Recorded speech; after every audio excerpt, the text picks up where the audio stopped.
from the hallowed halls of Epic Productions here in Red Bank, New Jersey. We are Infinity X, giving a stage and microphone each and every single Tuesday at 7 p.m. live to human excellence in the constant and never-ending pursuit of bringing value to entrepreneurs, to business owners, to like-minded individuals who are looking to expand and create infinite sales opportunities by merging ecosystems and having conversations, folks, with people like the gentleman that I'm introducing you to tonight. This is Matt Beaudreau. Matt, how are you this evening, brother? Sorry about that. I thought I had unmuted there. My apologies, man. I was saying I apologize for the attire. I've been out, ran down to try to fix a tractor. So that's some ranch living right there. So hopefully everybody's okay with that. But life is good, man. Thank you for having me. I hope all is well that ends well with the tractor chaos. There's always something to be fixed, man. But it's a good thing. Good problems to have. Folks, We Are Infinity X replay will be available on weareinfinityx.com and We Are Infinity X YouTube. I'm just getting some technical.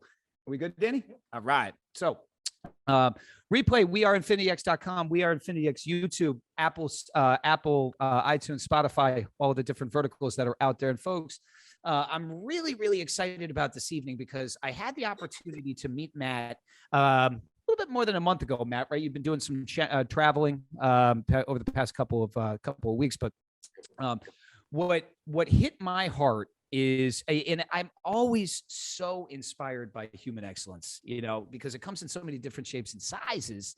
And what hit my heart is I'm a parent, folks, and I think a lot of you are parents, and you have children that are going through educational systems that, some are left to be desired, right? Some are better than others. I think we would all agree that curriculum today for kids looks a hell of a lot different than it did in years past. And I have a conversation, and Matt, I think you'll get a kick out of this. I have a conversation damn near every day with somebody who says, higher education didn't teach me this. Higher education didn't teach me that. Higher education didn't prepare me for what the real world looks like and the workforce looks like. And so we're going to go incredibly deep on how Matt and his company are absolutely revolutionizing the educational system for the future of this unbelievable country and this incredible country that we live in, but are preparing kids for what it's going to be like to live in the world that we live in now, the real world, the business world, etc. We're going to go real deep into that, and we're going to go deep into the entrepreneur and how he built that out. But Matt, why don't you just, kind of take us through your journey a little bit? Where are you from originally? Where'd you grow up, and what was it like for you? Yeah, I'm California born and raised. So I'm I'm on a ranch now in the mountains of North Carolina, but that's a relatively recent transition for us. But California born and raised. My wife and I both grew up in the Bay Area, and we had the typical, middle class, which is giving me an advantage later, and I'm sure we'll talk about that. But we grew up in the typical middle class kind of neighborhoods, and I did the middle class thing where you go to school and you play the school game, and I figured that game out early. So I got my straight A's, didn't learn anything, but I learned how to play the game of school. And I got my straight A's.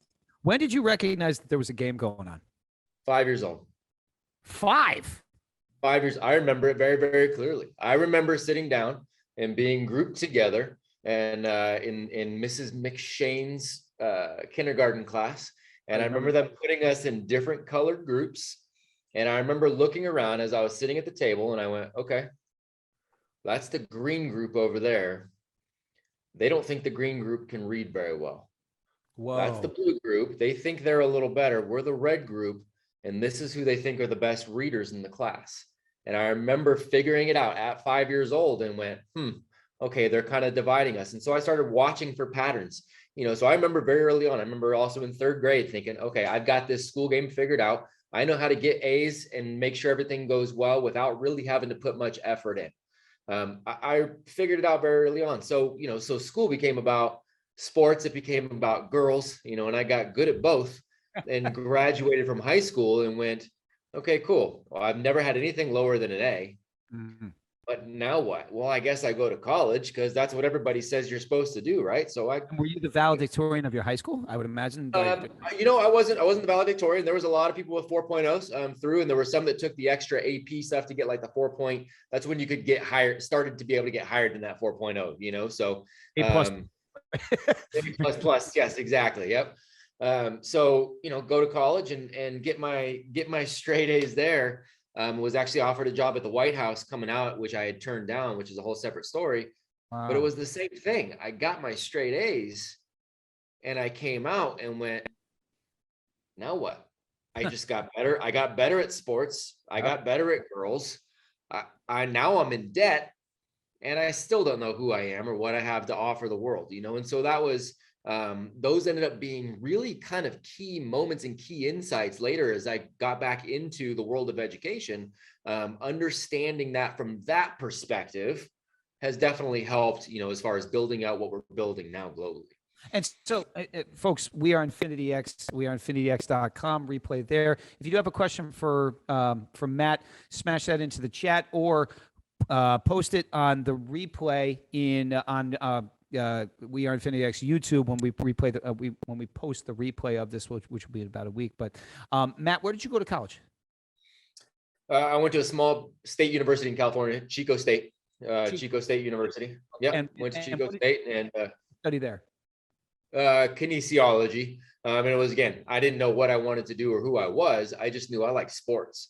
All right. So kinesiology, there was a really good kinesiology program there, and it allowed me to work out for some of my classes.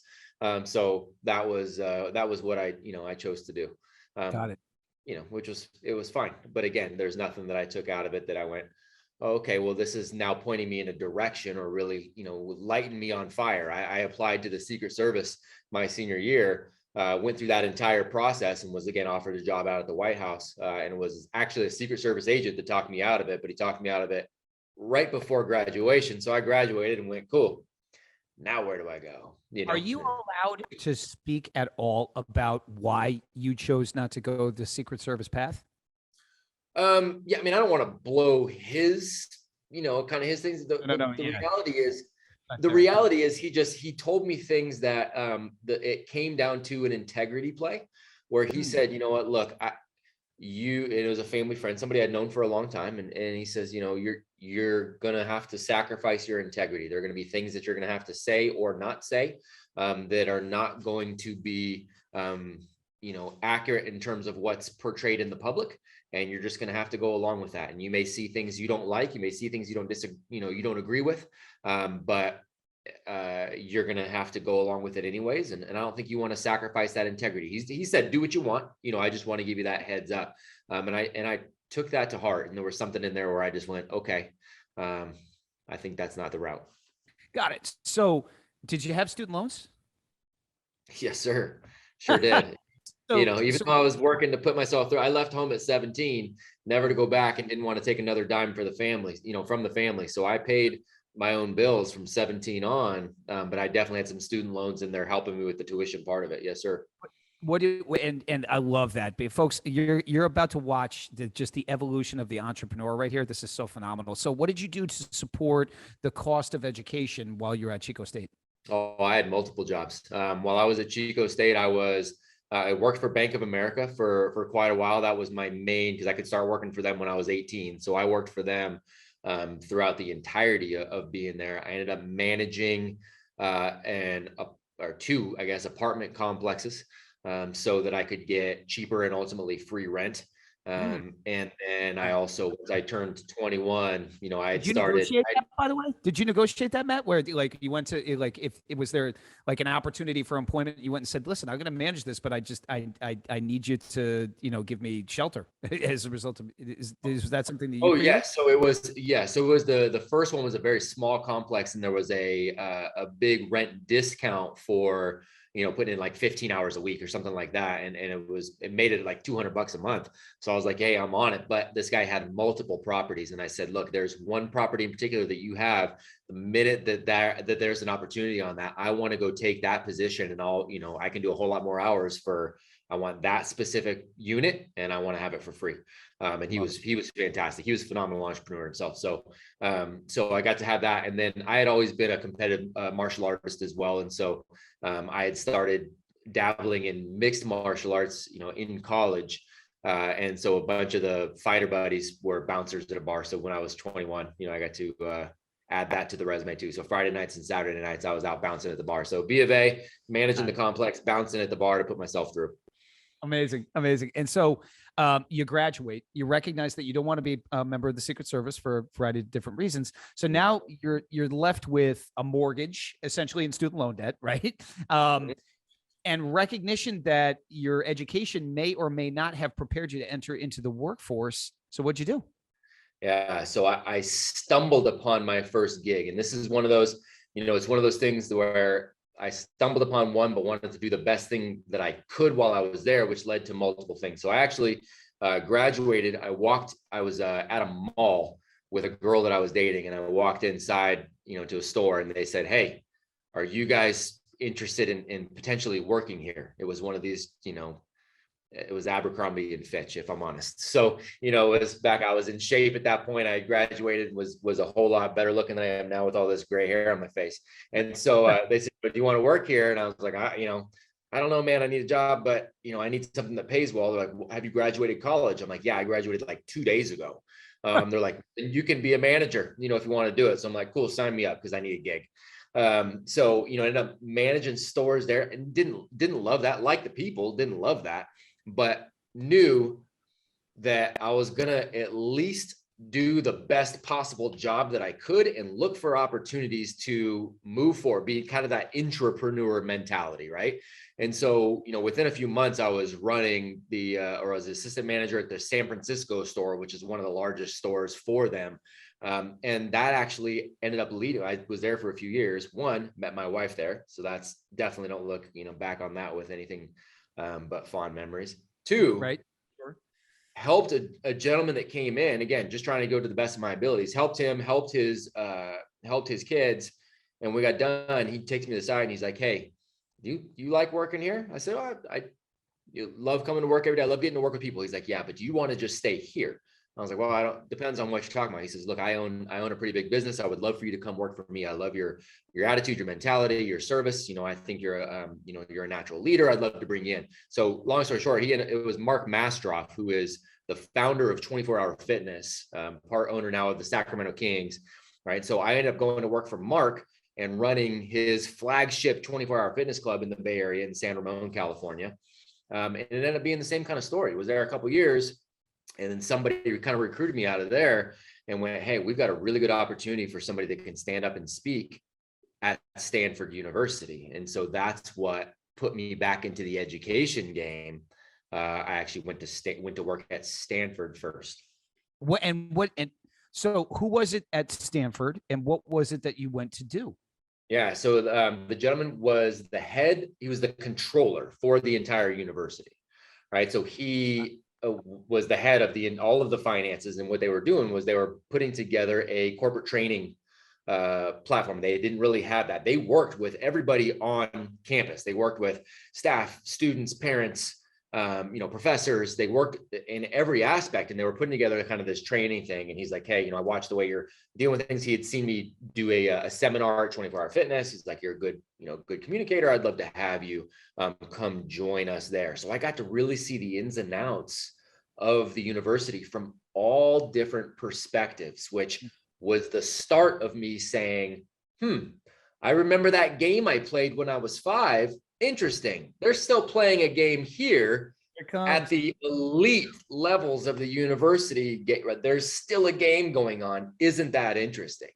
And so that, was again, pattern recognition there, and kind of lit the fire for a whole bunch of things. And folks, we're not just talking about Joe Schmo University. We're talking about Stanford, right? Like the elite of the elite. And so Matt, let's go back, let's go into the curriculum here for a moment. What was the curriculum and the training centered around? Was it just universal? Like, what was the education component of the curriculum that you were meant to deliver?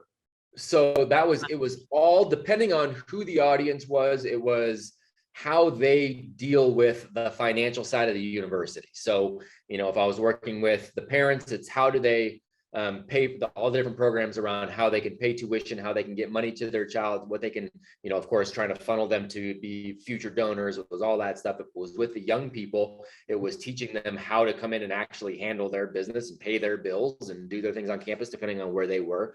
With the professors, it's the reports they had to submit. It was all just, it wasn't anything that lit my fire, but I liked working with people and had I had autonomy there too. It was like, hey, develop this curriculum. How do you want to deliver it? You make the schedule on this, which that really, I always credit Stanford for making me unemployable. Really in the long run, it was like, okay, I need this autonomy. I don't want anybody telling me what to do. And by the way, if I don't have somebody telling me what to do, I'll do twice as good of a job because I'll work harder than I would have, if I had somebody else kind of, putting the shackles on. So it was all around the financial aspect of it. Incredible. Folks, we are Infinity X.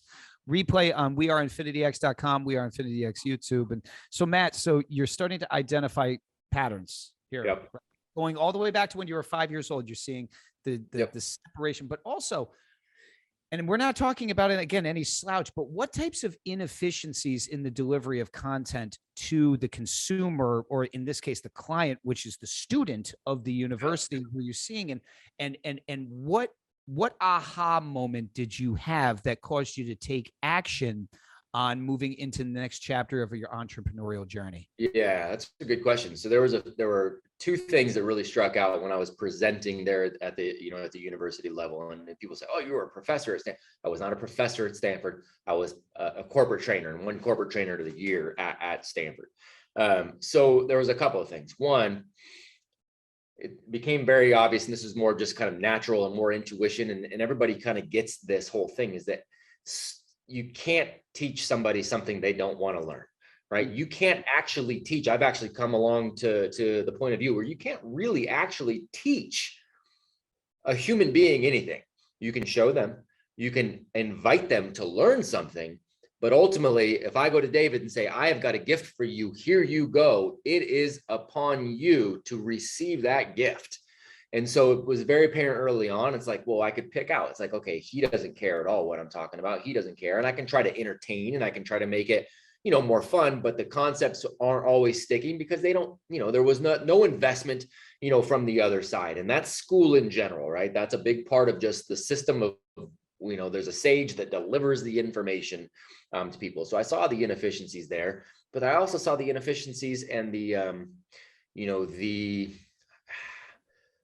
fact that, like, in the admissions process, it wasn't entirely the meritocracy that everybody had been led to believe, culturally speaking. It's not just the best and the brightest get in all the time. No, the richest will get in for sure because you're future donors. Doesn't matter if you get a 1.7 GPA, if your dad is so-and-so, or your mom is so-and-so, welcome. Everybody knows about Aunt Becky, from Full House, right? Man, that's a game that's been played and still being played at many universities and multiple levels.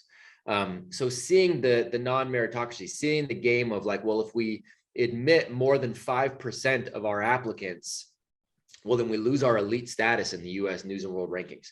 Well, what if 8% of those people, based on what Stanford says, are this is how you get in? What if they all we can only go 5 because we don't want to mess up our rankings, right? It's this game that's not really about the young people to the level it should be. Great professors, there's great human beings there. The system is not exactly what most people think, right? So then naively, I thought, okay, well, these young people are in a rough spot. What if I can go help them from, I'm enjoying this kind of educational thing. What if I can really go kind of help them from the ground up? And that's kind of where I went into, the K through 12 system. And Matt, let me tell you something. My man, Dave Hammer, who just jumped on, one of my business partners, he put something in the chat that makes a tremendous amount of sense. He said, at the end of the day, it's all about the flow of money in business. I could not agree with that statement more. Correct, David. Listen, the bottom line, and I want to key in, folks, I want to key in on something that Matt just shared that I think is so powerful. And it's with any business. And let me liken it to our business for a moment, right? So in, financial services, right? We're really in the, we're wealth creators, quite frankly, and do things at in my opinion, a much more high octane level than what you typically run across in our industry. But our industry, whether you're in a wirehouse or you're independent or wherever you are, is littered with really good people, right? You just mentioned at Stanford, really good professors. It wasn't necessarily a human problem. It was a systematic issue, right? And so I look at our business. I believe that people in general are being given more oftentimes cookie cutter advice as opposed to real proactive advice, not because of the human delivering it is a bad human, right? Or is it a thought leader or anything of that? The system that they were brought up in is flawed, right? And you see it. Just go look up the 401k, folks, right? The person that invented the 401k wrote a white paper on why he hates the 401k. So I really identify with that, Matt. Yeah, man. And that's, it plays out in a number of ways, right? You've got, from the university standpoint, and I did anybody listening, man, I highly recommend. I did a movie with Dennis Prager and Adam Carolla called No Safe Spaces. A few years ago. It's on Amazon Prime. Highly recommend checking it out. We take a dive just a little bit into some of the things that are going on at the university level. But, again, some of these things systemically, I knew some great professors that wanted to take their science class down the theory of intelligent design. They're just going, okay, from a biological perspective, let's talk intelligent design. Is this a theory that could play out? Don't even say it. If you say that, you're talking about God. They're saying, no, I just want to talk intelligent design. Nope. If you say that, you're talking about God, good luck on your tenure, right? Like you're not going to gain tenure for that. There are certain things that are just not up, right? Don't look up. That's right. That's right. And so, when you start seeing things like that, you're going, okay, well then what are we doing here? Because higher education shouldn't be about indoctrination. Any education shouldn't be about indoctrination. It should be about, opening up every idea, throwing everything on the table and then examining it to the best of our ability. And if I come to a different conclusion than you and we understand each other, okay, well then let's have a conversation around that, some civil discourse, understand we're going to find things we agree on, things we disagree on, right? And we both move on and go from there. But that's hardly ever the case. And it's not just at the university level, it is now K through 12 as well. So what did you do about it, Matt? So I ended up teaching. I left. So my wife and I, we put the cart before the horse, and we ended up buying a house in the Sacramento region of California before we had jobs, just trusting that we were going to have, we bought it on our Stanford salaries. She was working at Stanford at the time too. And we moved out there and went, cool, we better find some jobs. And I decided I wanted to teach because I was going to, again, being naive, I was going to fix it from the inside out, and the ground up, so I went in as a public school teacher and was what I called creatively insubordinate, because I was told that, students needed X and I was doing Y. And I was actually brought in by a superintendent at one point who said, you're not following what we're asking you to do. And that's a problem. But the bigger problem is all the other teachers at your school love you. The kids absolutely love you. The parents absolutely adore you. Everybody, you're everybody's favorite teacher. So you're putting us in a really hard spot. Why do you think this is? And I said, well, I think it is because I want to do what the kids need. You guys are telling me, you guys are telling me that Juan needs algebra, but I'm telling you that Juan goes home and his older brother is the only one taking care of him. And his older brother has a tattoo across his neck and he's making Juan get out there at 13 and sell drugs. And I'm trying to help Juan choose something different. I'm trying to help Juan see his worth and his value and his genius. And algebra is not what he needs right now. I know that's what he needs as far as bringing money into the school, but that's not what he needs in terms of his life. So that's why there's this disconnect, right? And so, I taught for a few years, and then again naively went, well, shoot, man, now I'll fix it. I'll go be a school administrator. Same thing, same kind of journey where you're going, look, this isn't about the kids, which led me to private schools, which most private schools aren't about the kids. They model the same thing. So ultimately, I left it to start my own schools. So you went and you started your own schools. And first of all, where'd you get the funding for it? Bootstrap, man. I worked. So trying to be smart about being an entrepreneur and going, okay, how do I structure this so that I can get some of the initial tuition funds up front. I can use those funds to help pay for people, and I'm going to still work on the side too. So while I was in education, this is a relevant part. While I was in education, I started speaking out against what I was seeing systemically, which started leading organically to some other speaking gigs, which I then, right. And so I got pegged for my first TED Talk was in 2015. Oh, And wait. Everybody pause here. Pause. Because Matt, this is so good. So folks, what Matt knew is that he wasn't going to be able to solve it independently by himself. What he saw was that he was going to need a bigger stage and a bigger microphone. Maybe he didn't recognize it at the time, but the whole premise behind what we are doing here, Infinity X, what Matt is doing is to create for yourself a larger stage and a larger microphone to put out a message that you believe needs to be heard. Whether or not people receive that is their choice. But 100%. Matt knew that he needed to have the opportunity to put that out there. So Matt, keep going, brother. Keep going. 100%. No, I appreciate that. And you need to put that message out even when, it's not do I put that message out or continue doing what I'm doing? You don't have to sacrifice it. Sometimes you got to do both for a while, right? Like that's the sacrifice, is the time sacrifice. So while I was still working in schools, I'm speaking and I'm doing smaller and smaller conferences. That TED Talk that I got pegged for opened the doors for all kinds of things. And I had a research firm go, hey, what you're doing in education, this paradigm shift, well, we're trying to do that with Fortune 500s. We have more clients than we can handle. Would you come take a look at our research? If you like our research, would you come speak for us in the biggest Fortune 500 clients in the world? So I said, absolutely. Looked at their research, love what they're doing. And so this gave me the opportunity to quite literally be on big stages all over the world. So I did this to make money while when I was home, I started building out the schools. And so then I could make money here, enough to support the family, enough to, I'm being smart over here, but then enough to also funnel money into here to be able to grow this. So was making enough money to be able to do both, which in some years meant 65 keynotes a year.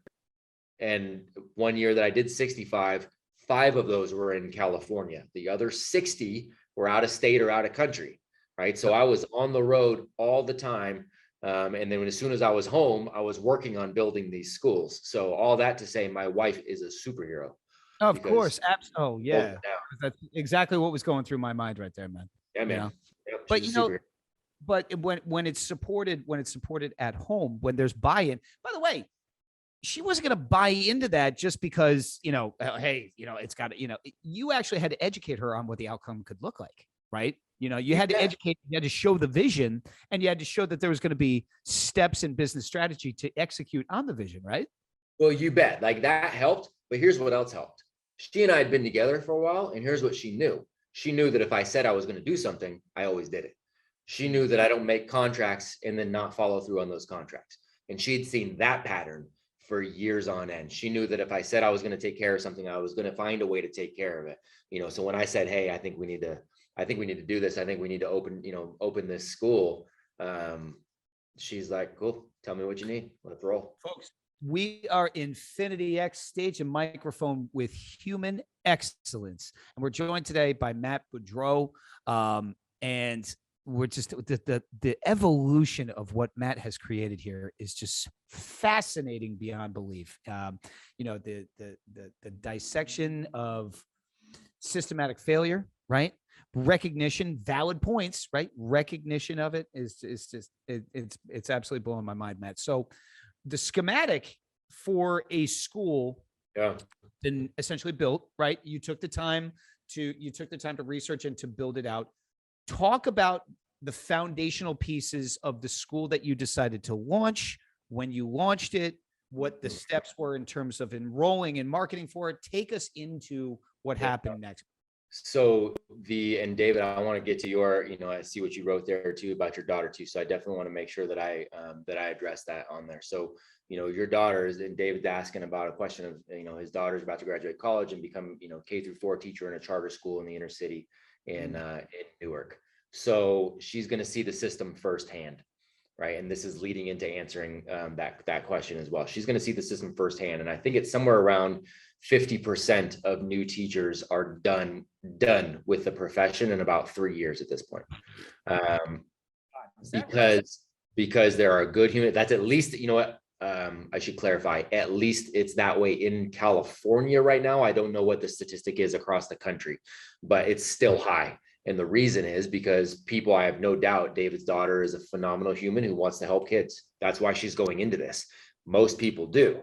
And then they go in and they go, oh, wait, I'm being handcuffed. I'm being handcuffed. I'm being handcuffed. And these handcuffs are not coming off. I don't get to help kids the way they need, the way I want.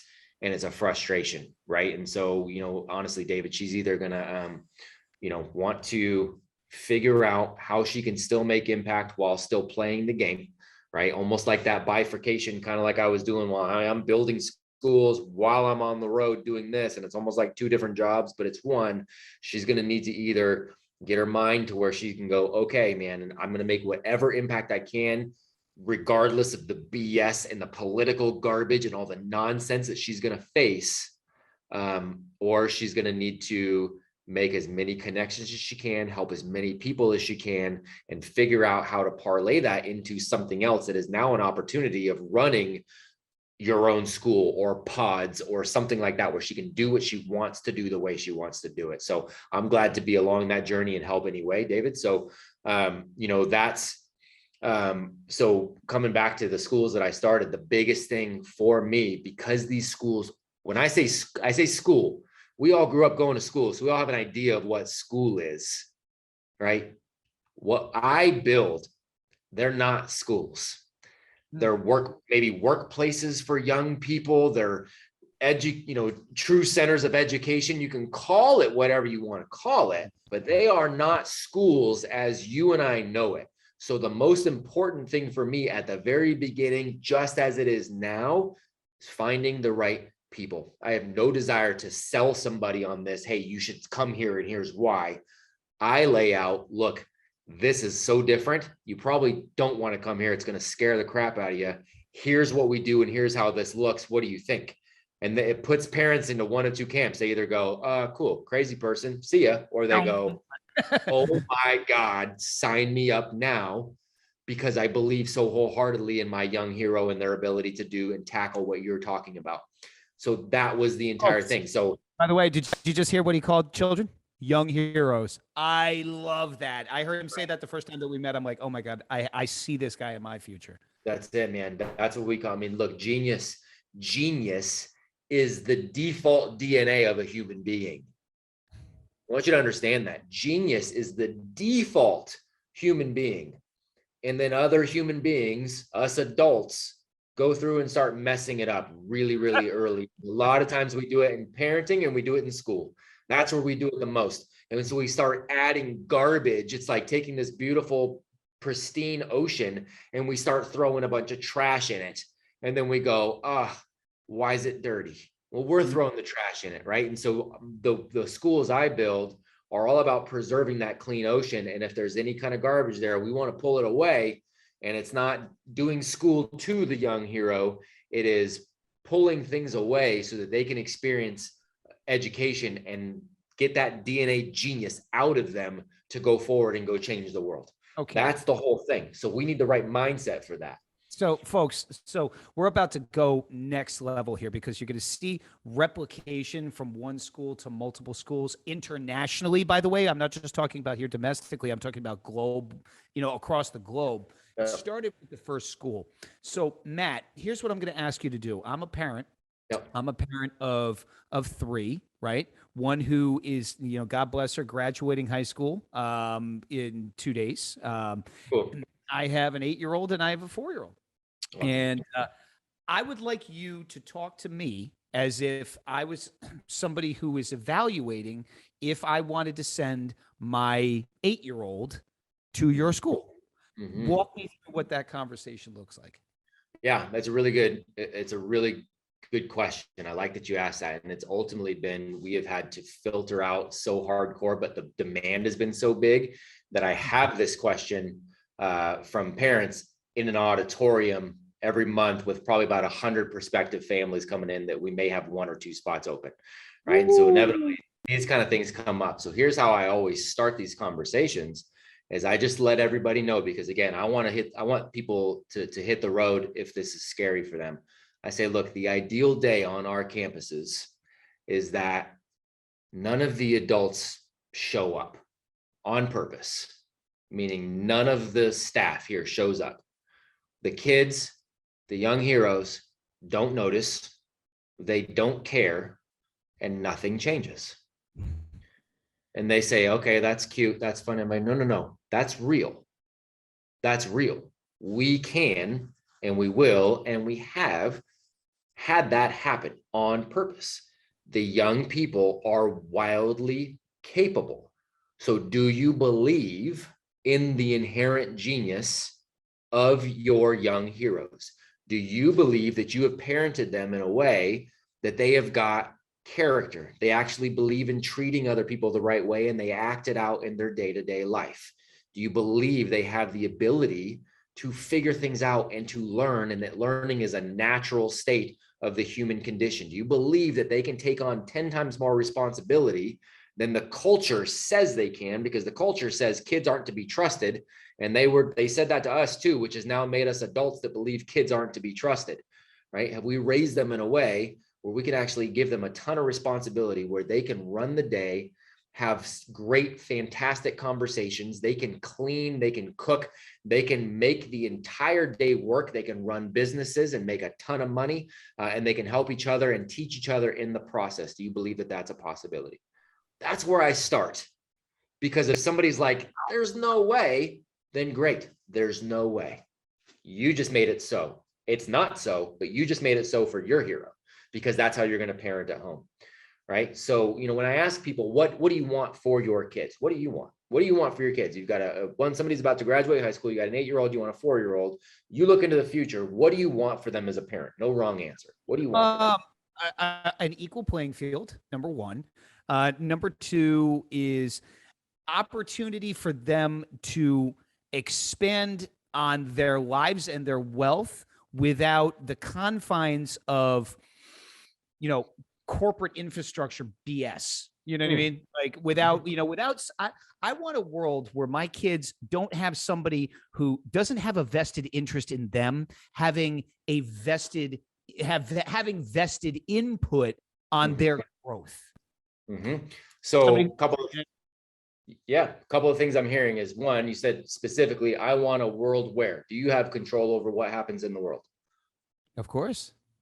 Do you have control over what happens culturally speaking in the world on some things? I mean, that you have control over your reactions to the world, but you don't have control over the world itself, right? And so I love that you said that, because parents will start to come in, and this is where I want to break it down, because I go, you're right. Like I want all of these things for my kids too, right?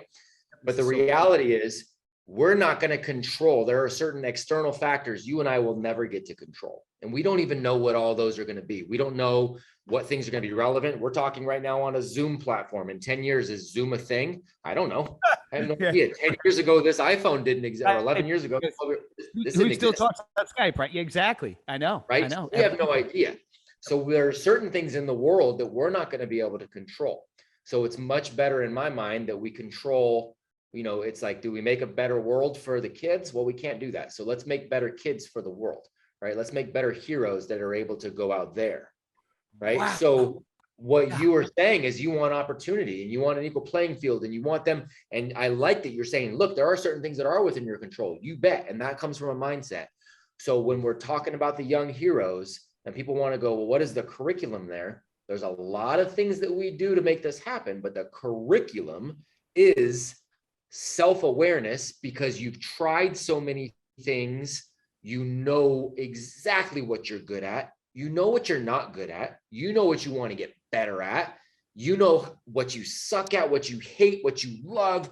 You have a really good understanding of who you are in this world and how you can potentially impact it.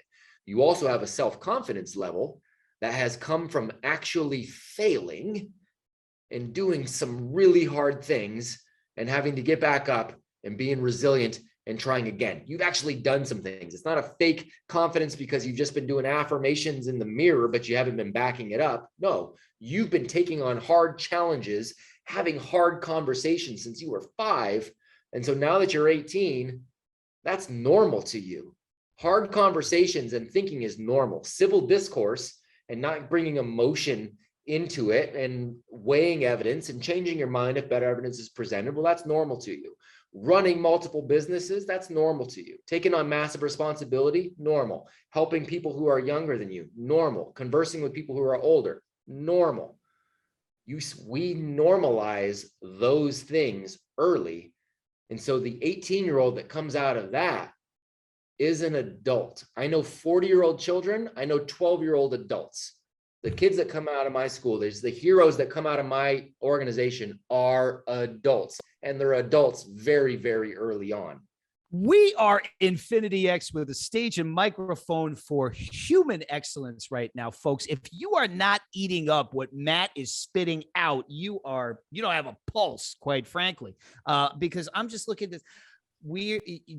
He's 40-year-old children and 12-year-old adults. Like, what type of world is that? And I know and don't lie to yourself, folks, each and every single one of you is doing self-reflection right now, myself included, saying, am I a 45-year-old child, managing or, trying to parent an 8-year-old adult? Like, what does that look like? And I'm reevaluating everything in our educational system right now.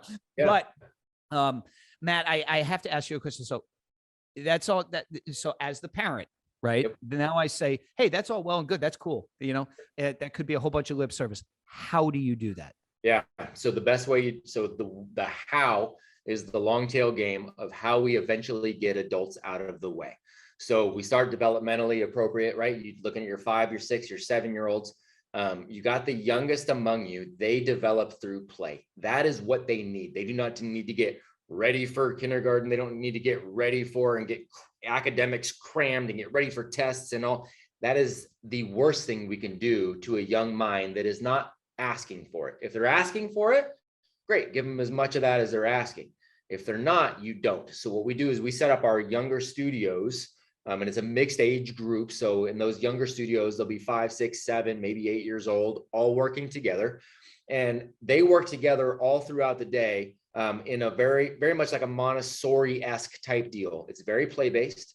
It's very choice-based, but you don't give a young person, they're not sovereign. They don't have a full understanding yet of what good choices are. So you go, look, right now you've got choices A, B, C, D, and E. What do you want to choose? You don't have choices F, G, H, I, J, K, and L because those aren't good choices. So you don't give them those to choose from.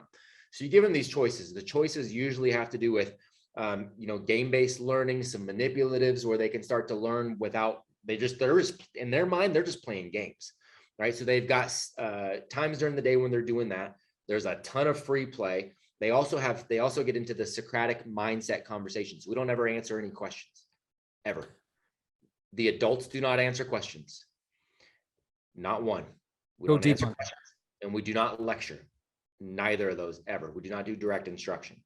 So they may get direct instruction from some of the 17 and 18-year-olds at some point during the day where they have tutors that come in to help them on specific things, but it's not going to be from the adults.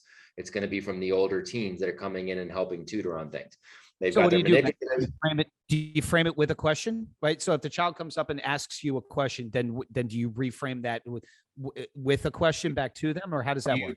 You bet. Depending on what the question is, it's like, oh my gosh, that's a really good question. Okay, how would you figure that out? What are we going to do to find that out? Oh my gosh, I can't.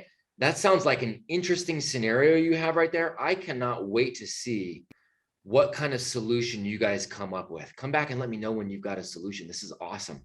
That's it, right? Like we're reframing that.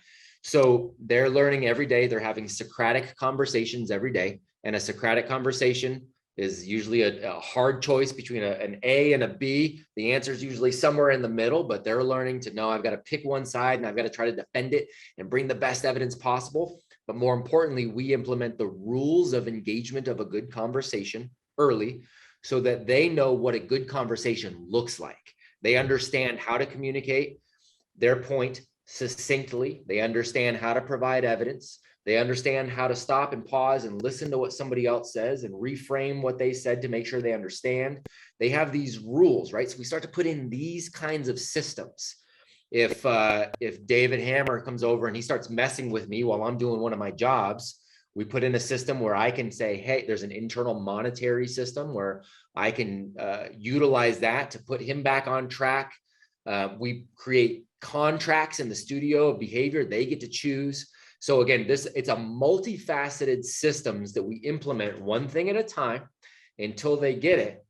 So that as you go 5, 6 months into the year of a group of 5, 6, 7, and 8-year-olds, they start taking, and then it's like, okay, now the guide is also, at the end of the day, you guys, I'm vacuuming too. Who wants to vacuum? I want that to be my job. Cool. So that's going to be your job. You implement all of these things. What you have 5, 6 months in is the ability to take the adult, and the adult can be in the room, make sure everybody's safe, and they can watch. And you will have 5, 6, 7, and 8-year-olds run their entire day based on a schedule, having adult level conversations, treating each other with respect, running each other through peer reviewed social situations where they go to a jury of peers to decide outcomes of various things, referring back to tangible contracts of behavior, saying, hey, David, you agree, you signed this contract that says this. You're not doing this, right? So it's a multifaceted thing. That's why when people say, give me the 30-second elevator pitch for your school. I can't. And if you want it in 30 seconds, you're not right there. Yeah, absolutely. That was exactly what I was just thinking to myself. You're not right 30 for it. It's left, yeah, exactly. Go back to normal school, right? Because that's right. That's right.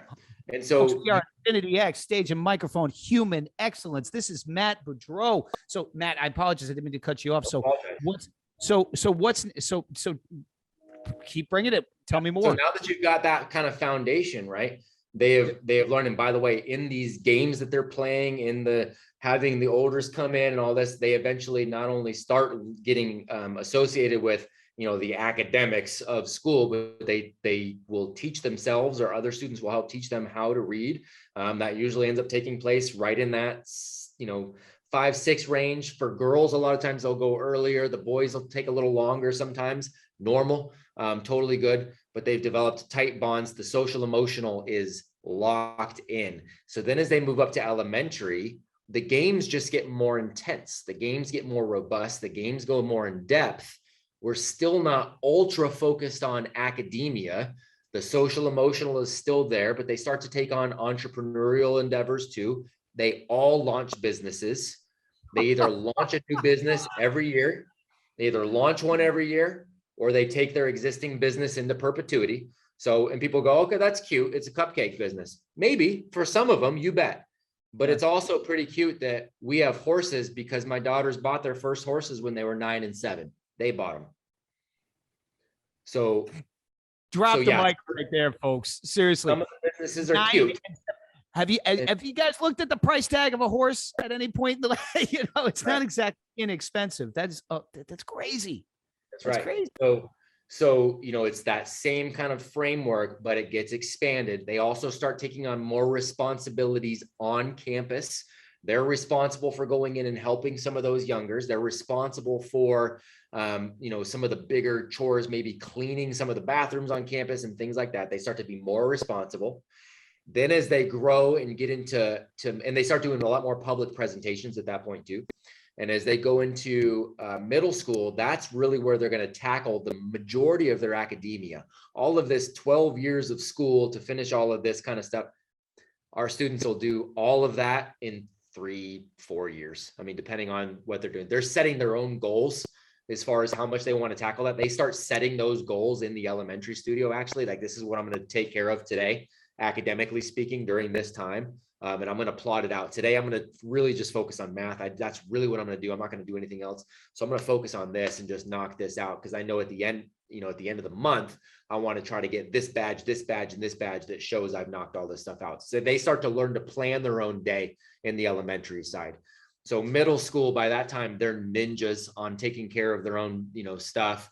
And again, this just keeps going. It's more and more responsibility. So that by the time they're in high school, they're running their own academics, they're running their own collaborative projects, they're running their own businesses. They're responsible for making sure all of the younger, you know, studios are taken care of and attended to.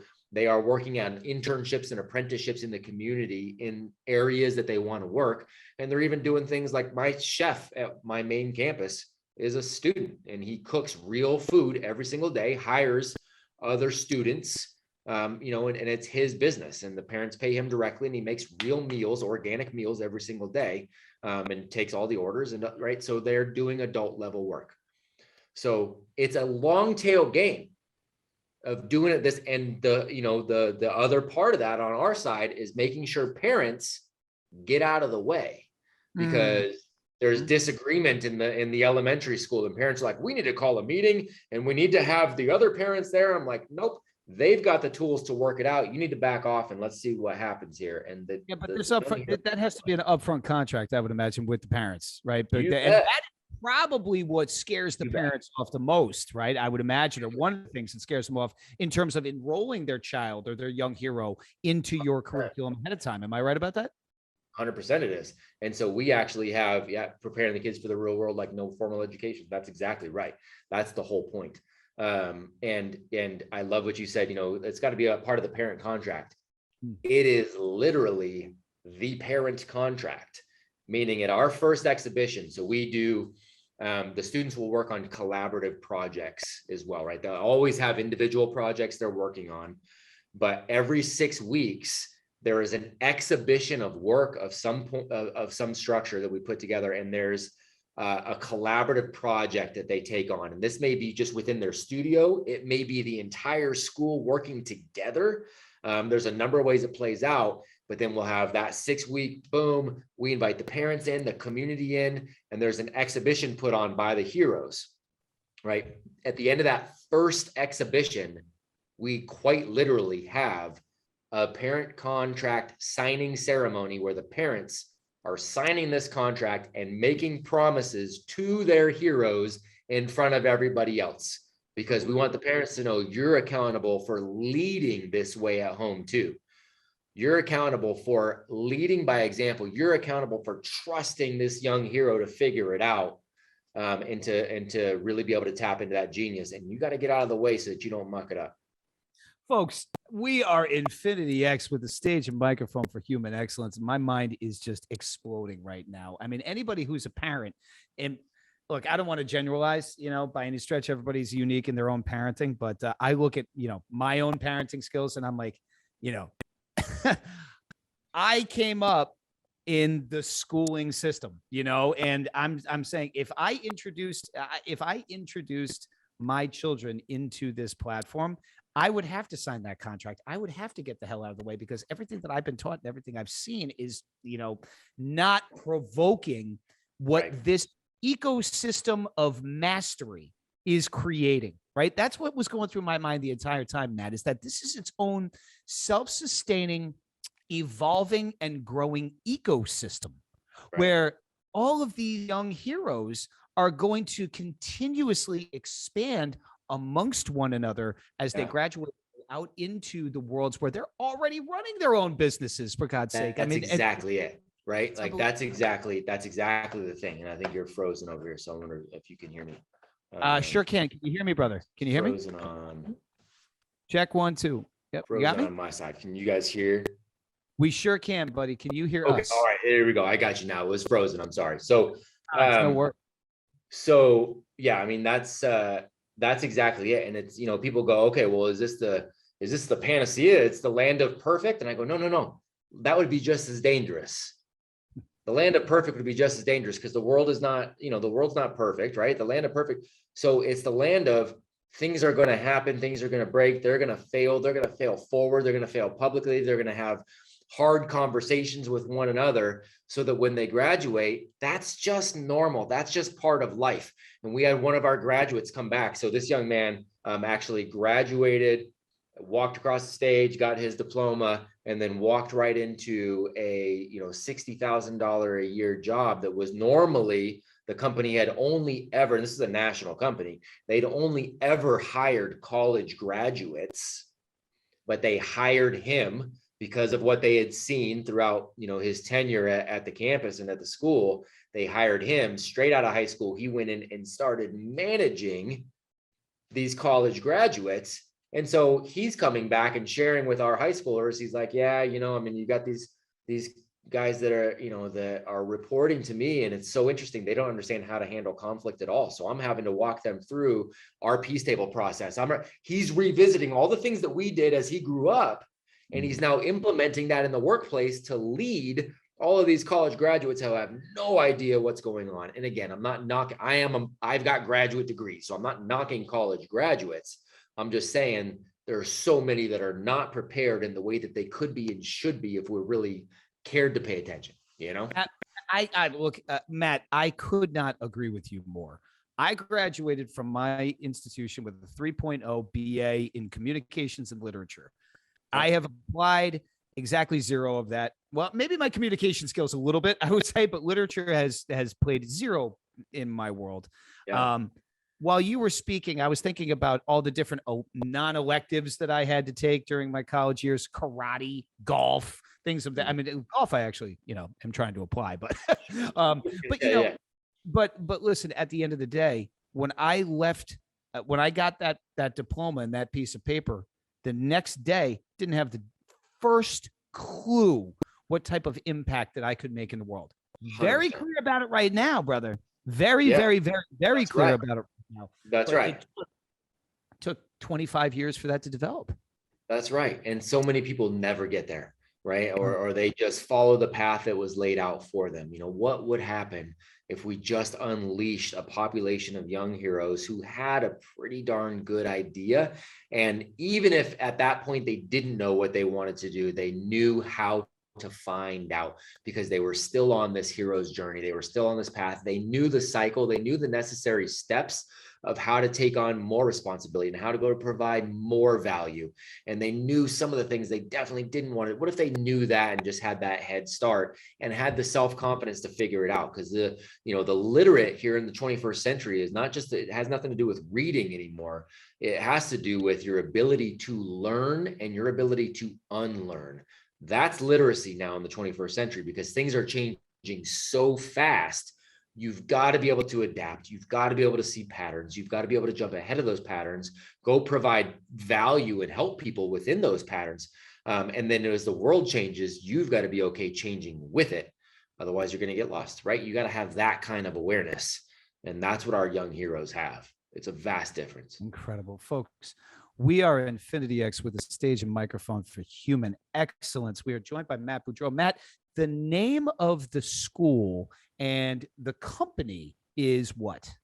Yeah, so we are Acton Academy. So ACTON Academy. So you can if you go to actonacademy.org, you can actually do a search, and we're in, I think 41 states, 26 countries right now. And we've got, we've got thousands of applications of entrepreneurs who want to open these in their, they're going, hey, I want to open something like this for my young hero. So I get to spend a lot of my day talking to parents and entrepreneurs who want to build these. And I help walk them through on how do we do this and how do you do this well and how do you build this in a strong fashion. It's pretty rad.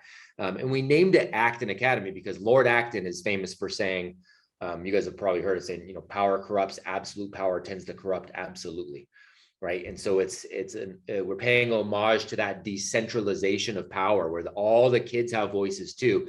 And that's how we run the organization. There's no mothership that comes in and goes, what are you doing? And better look like this and it better look like this. We're all entrepreneurs that are running specific campuses, and then we help each other. I'll go to somebody for advice. They'll come to me for advice. We'll go to, our friends in Guatemala for advice, and, our friends in Texas for advice. And we all work together, and we're willing to adapt and change as new evidence presents itself that would be a better, idea. So folks, sneak peek alert. We're going to bring Matt back, because that is part 2 of this series in what we are bringing value-wise to every single one of you entrepreneurs that has been good enough to join us this evening for this past hour, as well as watching the replay. We are InfinityX.com. We are InfinityX YouTube. Next time we have Matt on, you're going to hear about the business side of the Acton Academy. Awesome. You're going to hear about what it is to identify the ecosystem and or the geography, the demographics of where you would want to launch and why you would want to launch and how the business actually works and the vision for where this is going, because it's going to blow the back of your head off. I am telling you right now. Matt, I look this forward to it. hour, brother, I see you in my future. There are so many things that I think that we could do to co-collaborate together, my friend. Your ecosystem and our ecosystem are an unbelievable merger. And Awesome. I look forward to sharing the stage and microphone again with you, brother. We'll talk about that, off camera. But I just want to thank you so much for what you've shared, the experience, strength, and hope that you brought to parents, right? What you're up to in the world needs to be heard, needs to be seen.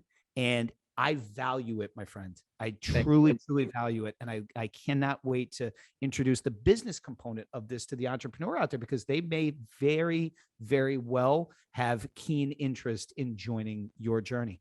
That's awesome, man. I mean, anything I can do to help, and again, this is all about building resilient young heroes. And I think that's the way we fix a whole lot of the issues we're facing, man. So I appreciate the opportunity to spread the word, man, and anything I can do to connect and help and serve, let me know. Incredible, Matt. Thank you so much for spending time with us, folks. We are infinityx.com. We are InfinityX YouTube for the replay. This has been Matt Beaudreau, Acton Academy, coming back to share with you entrepreneurs how you can build out a really, really impactful brand in your community. Folks, we are bringing value each and every single Tuesday, live 7 p.m.